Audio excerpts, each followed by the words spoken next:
বন্ধুরা আসসালামু আলাইকুম। মাল্টিপ্লেক্সে তো কোনো টিকিটই নেই তাণ্ডব সিনেমার, তাই আজ আমরা গিয়েছিলাম বিজিবি সিনেমা হলে তাণ্ডব সিনেমা দেখতে।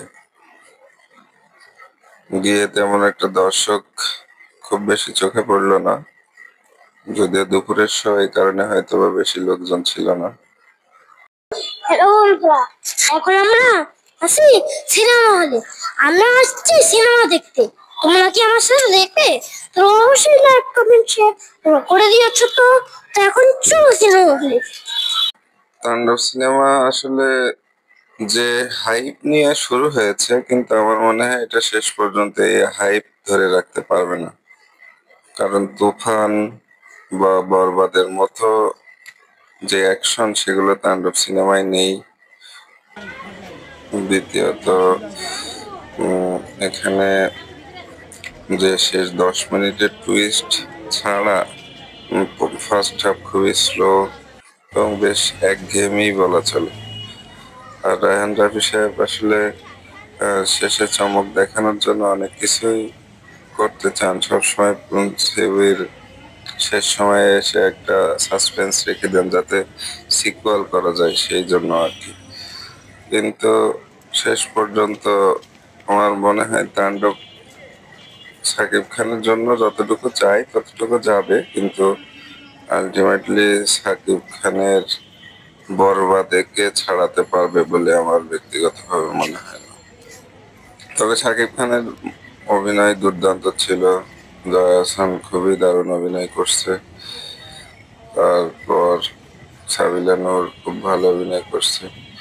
একটা সিনেমার সফল হওয়ার পেছনে যে বিষয়গুলো থাকে, যেমন একটা ব্যবসায়িক কমার্শিয়াল মুভিতে সাধারণত কয়েকটা গান থাকে। সেই গানের এখানে একটি লিচুর বাগানে গান ছাড়া আর একটা গান আছে, কিন্তু সেটা তেমন একটা হিট হয়নি।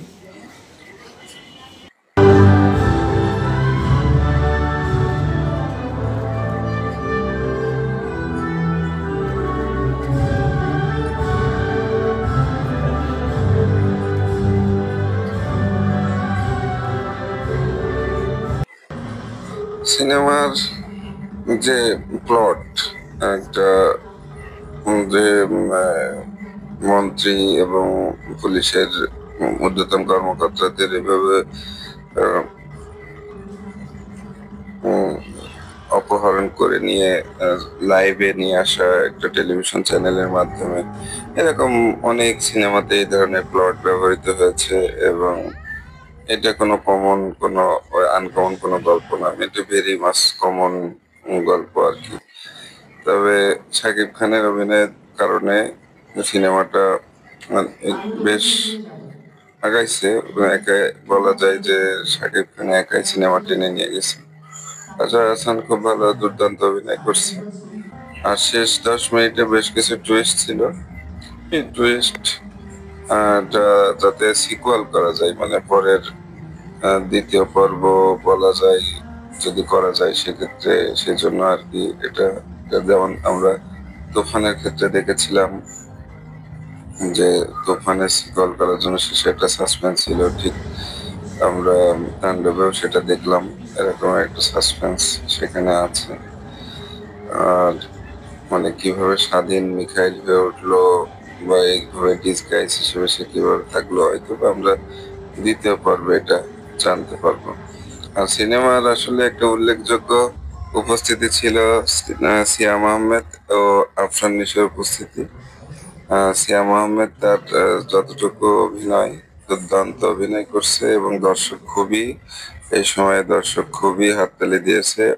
আর আফরান নিশোর সময়ও খুবই হাততালি দিয়েছে।